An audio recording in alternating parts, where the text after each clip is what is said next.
ആരാ ഇത്? മോളെന്തിനാ ഞങ്ങളെ ഇങ്ങോട്ട് കൊണ്ടുവന്ന്? കാര്യം പറ മോളെ.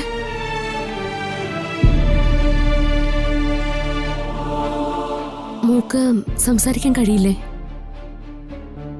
ഓ, ഈ കുട്ടി ഊമയാണല്ലേ? ഇത് ഈ കുട്ടിയുടെ അമ്മയുടെ കുഴിമാടമായിരിക്കും. അതിനെന്തിനാ സമൃദ്ധി ഈ കുട്ടി ഇങ്ങോട്ട് നിർബന്ധിച്ചു കൊണ്ടുവന്നത്? മോൾക്ക് സംസാരിക്കാൻ പറ്റില്ലെന്ന് മനസ്സിലായി. മോൾ എന്താ ഉദ്ദേശിച്ചേ? ആരുടെ കുഴിമാടോ ഇത്? മോളുടെ അമ്മയാണോ?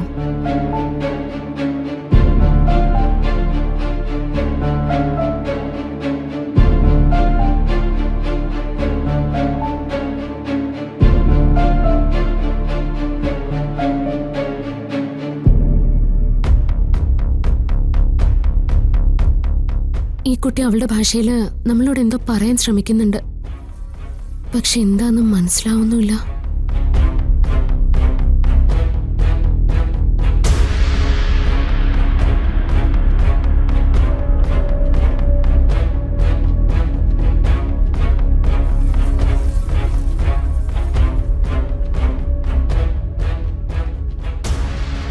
ഞാൻ എന്ത് ചെയ്യണമെന്ന് മോള് പറയുന്നേ? ചിലപ്പോ സമൃദ്ധയെ കണ്ടപ്പോ ഈ കുട്ടിക്ക് പരിചയമുള്ള ആരെങ്കിലുമായി തോന്നിക്കാണും. ഇനി ഈ കുട്ടിയുടെ അമ്മയുടെ ആത്മാവിന് വേണ്ടി മെഴുകുതിരി കത്തിച്ച് പ്രാർത്ഥിക്കാൻ എങ്ങനെ പറയുകയാണോ?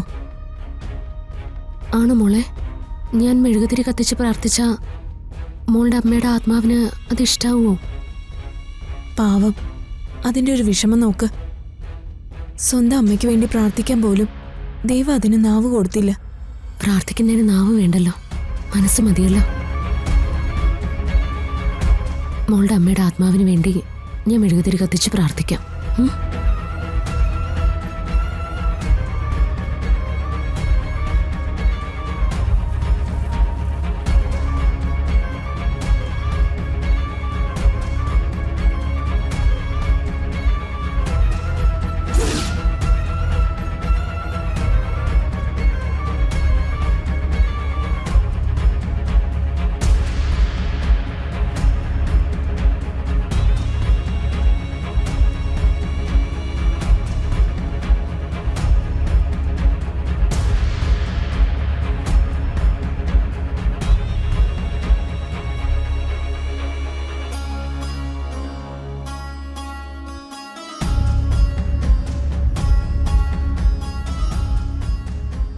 വിഷമിക്കണ്ട, മോളുടെ അമ്മയുടെ ആത്മാവിന് വേണ്ടി ഞാൻ പ്രാർത്ഥിച്ചിട്ടുണ്ട്.